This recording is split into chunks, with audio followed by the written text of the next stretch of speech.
Inca বলছে, এবার এই ঘুমের ওষুধ মেশানো কোল্ড ড্রিঙ্কটা খেয়ে তুমি কিভাবে ফাইনাল রাউন্ডে জিততো জাপি, আমিও সেটা দেখবো। সম্পূর্ণ জানতে হলে চ্যানেলটি সাবস্ক্রাইব করে ভিডিওতে লাইক দিয়ে দেখতে থাকুন। লক্ষ্মী জাপি সিরিয়ালের আগামী পর্বে আমরা দেখতে পাই জাপিকে কোল্ড ড্রিঙ্ক খাচ্ছে দেখে ইনকা তো মনে মনে অনেক খুশি। জাপিকে তৃতীয় রাউন্ডে অংশগ্রহণ করতে দেখে ইনকা মনে মনে ভাবছে, ঘুমের ওষুধেও কি কিচ্ছু হলো না ওর। পরের সিনে দেখা যায় বিউটি উইথ ব্রেন কম্পিটিশনে জাপি সরকারি জিতেছে। তারপর জাপি ইনকাকে বলছে, তুমি আজ খেলাটায় কেন হারলে জানো? কারণ তুমি আমাকে হারানোর জন্য খেলায় নেমেছিলে, আর আমি খেলছিলাম একটা অনেক বড় লক্ষ্য নিয়ে।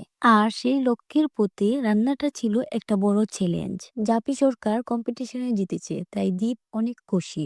দীপ আর তার পরিবার খুশিতে নাচতে আছে। পরের সিনে দীপ বলছে, আমি আবার লন্ডনে ফিরে যাব।